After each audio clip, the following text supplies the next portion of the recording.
are back at Mrs. Riblin's room. Today we have Caroline here, Marsmaker. She's been with the band since Brigham was his freshman year. Brigham was a freshman. What was that? 2012, I think. Yeah. Yikes! That is a very long time. Yeah. Yeah. And now officially over 10 years. Yeah, 11 years. Yeah. And we are here with Mrs. Riblin. She's doing end of the year stuff. I am sorry. Yeah, no, it's all good. It's all good. Yeah, we're in her office. So we already interviewed Mrs. Riblin a few months ago. I hope you guys have a chance to listen to that interview and enjoy her insights about the band and the way that led her to music. And today mainly going to talk to Caroline because she's been a band person since high school as well, right? Did you do band before high school? I was in high school. Did you have band before high school, junior high or anything like that? I started band in 6th grade. 6th grade. And you played the trumpet? That's wonderful. And one of the cool things while we're sitting here is that you and Mrs. Riblin went to the same school. Yeah. Oddly, we graduated from the same high school. Yeah. We never knew each other, years but we did. apart. Yeah. And that high Same school band was? director, Grand Canyon High School. Grand Canyon High School in our famous Grand Canyon Park. So that was a nice connection when we first heard about it. It was such a surprise. I had no idea. Yeah. She knew of my brother, and And I worked with your mom. Yes. Wow. So that is my so parents remembered your parents. Yes. They still talk about them. So yeah. That is so cool. Yeah. So anyway, we're here mostly to talk with Caroline, with all her involvement with the band, and as she mentioned, she was here with Brigham, who was her first, 2012. Do you remember the program they did that year? That was Phantom of the Opera. Phantom. Okay, that was so cool. Yeah. Oh my goodness. Every year, I think every year's program has been cool. It has been cool. Yeah.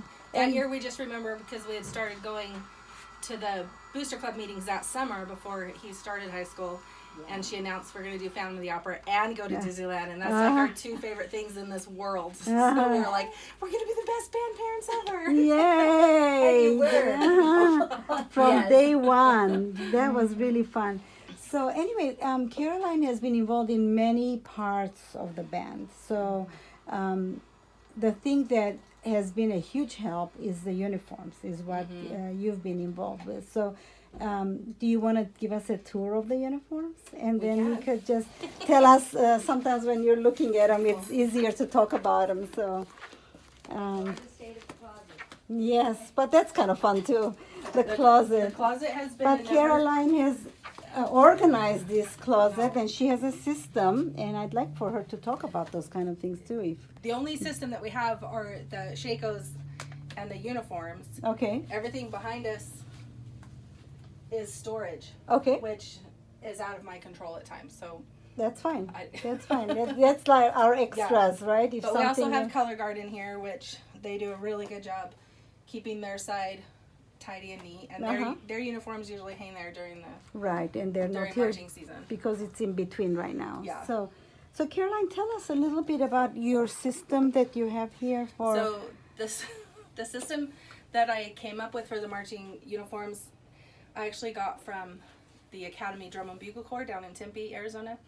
Brigham was trying out for the Academy, and I would go down and I would be their camp nurse for the weekend, and I would sit and watch them do their uniforms, and the way that they organized them was an easy flow, and they organized them per section, and they were color-coded at times and had all these really great ideas. So I came back, and I think I talked to you about it, and I talked to some of the other moms, and we decided to try it, and it was an easy workflow.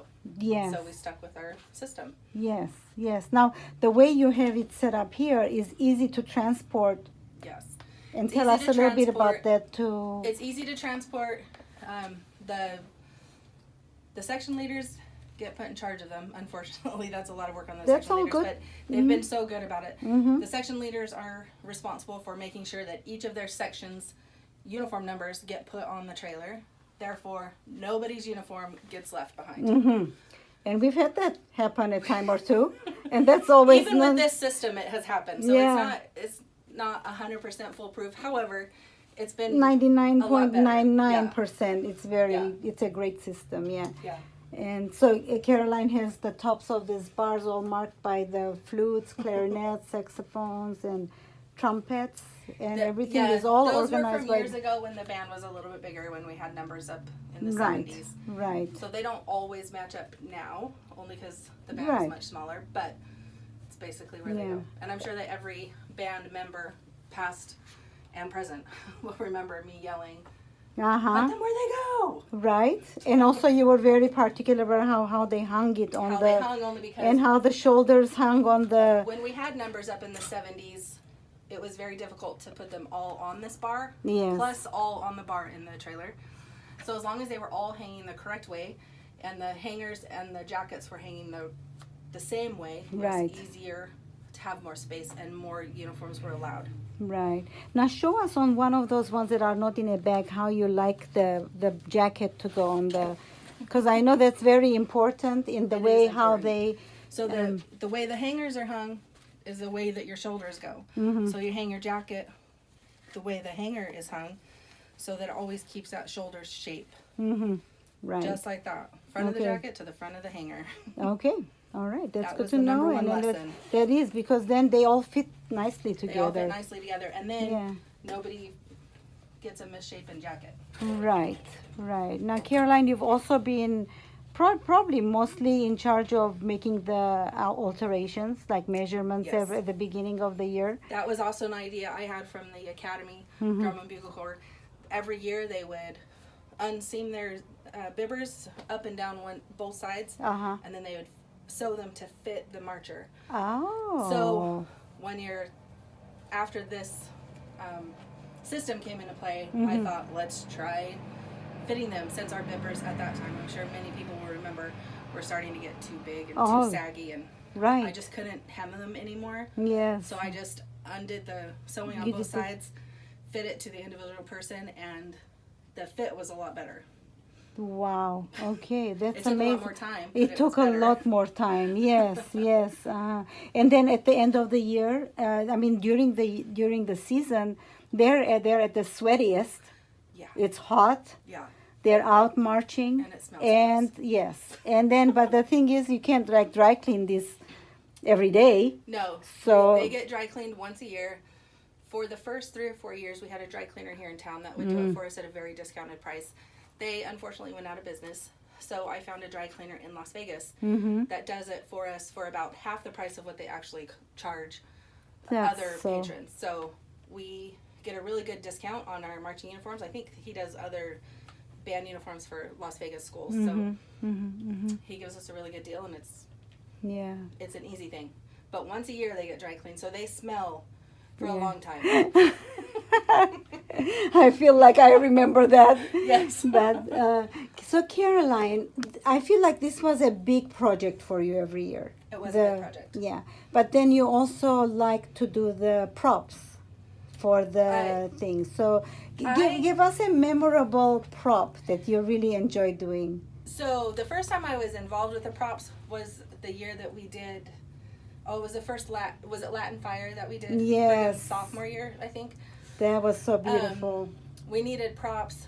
I had never thought about doing props, but I came up with a prop idea, came up with the flames in the back of everybody. From then on, I was, I think, just involved in the thought process of the props, but then that was on Brandon and Rusty. Really. Okay. I would just That's help a- but- design it, and then they would put it together. Right, and the I would flag. sew it. Right, and the flags. Did they buy the flags and all of that? To match the season, or did you ever make the flags as well? No, they would buy the flags to match the season. Okay. Lori Barker, Mhm. she was the color guard person when I first started.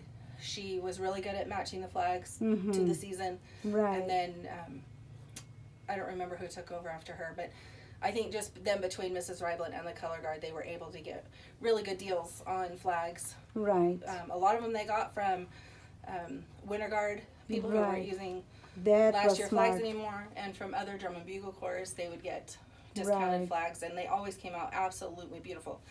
I did help the color guard with their uniforms, but I never sewed any flags. Right. I repaired flags. I Repaired, didn't sew flags. Gotcha. Yeah. And those are pretty amazing too.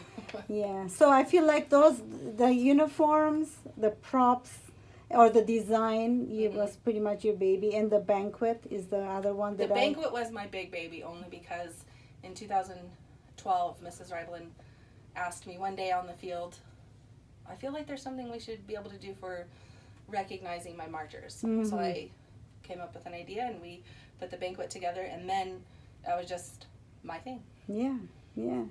And then we started inviting the choir, and Right. it's grown so much that this year we have the drama department and the art department That's that pretty is joining us. amazing. So it's a I huge think- arts department. I think that's really kind of exciting too. Yeah. And man, you've been a good example and a good leader in that to get that. You I know what? appreciate all the choir moms that have helped me through the years, and all the band moms that have helped me, because Right. the banquet takes an army. Yes. And all those people have been amazing. That's a lot of work. And so the other thing that you guys have done is driven the kids and the uniforms to pretty much most of the. I know Brandy and Rusty also helped Yes, with that yeah. too, but you guys have done a big chunk of that. And I also remember your parents being so involved with that, Yeah. and they're such a kind, sweet couple that helped. They are. With We would use their truck. So the truck that we had bought to help pull the trailer, we actually blew it out towing the trailer. And then we also blew out our Suburban towing the trailer. That is a lot of weight to pull. It is a lot of weight to pull and a lot of miles that went on the vehicles, but it was worth it because it's a program that is needed in the community, and our children were part of that program, so we felt like it was just something, it was worth the sacrifice to us. For sure. Yeah. And we do appreciate that, and we obviously benefited in our family because my kids Your were there kids were there. 2010 till 2017, so we overlapped a few years there. So anyway, well, that's pretty much all I wanted to say. Any happy or fun memories or crazy memories you want to share? Or? I have so many memories. I have a lot of memories being in here in the hot, dripping sweat, trying to get everybody fitted for their uniforms. I have a lot of memories of plenty of blown out tires on the side of the road with the trailer. Yes. Plenty of fun times on the road with the band kids. There's so many memories. Every year brought me something new. I don't know if I could narrow one down. It's so true. Yeah, There's there are so a lot many of memories. amazing things. Yeah. So anyway, well, thank you, Caroline. You're welcome to come out if you want to, but that is a little like home away from That home was for for a you long for time. several years. But anyway, so grateful to Caroline for all those years, even when her kids weren't in band. But she brought up, she has 5 children. 4 of them have gone through the band program. And maybe we can pan over here and see some familiar names on that last plaque. Who's that on the top left? Yeah, so Brigham, And there's Josephine. They were the lead drum majors. Sean Marsmaker was also assistant drum major his senior year, so Right. 2018 to 2019. Right. And then Isaiah took over. And then actually in 2021 to 2022, Emily stood on the podium with Tommy Right. and helped him direct Right. their show last year. That was such a huge help. It was. So That was a really big I help. guess 4 of my 5 kids. That was so fun. Yeah. Yeah. So here is the grouping of all the drum majors at Mojave High School. And Yeah. so Caroline's group is in the It's last in there. one with Yep. 3 names dominating out of the 10. And we still don't have 2 more still there to add. So for that decade. Anyway, well, thank you, Caroline. I appreciate you You're welcome. taking the time to talk to us and tell us a little bit about what you did and your Yeah. involvement and your family. Thanks for letting me do it for so many years. Yeah, it was fun. Anyway, well, thank you. You're welcome. Okay, bye.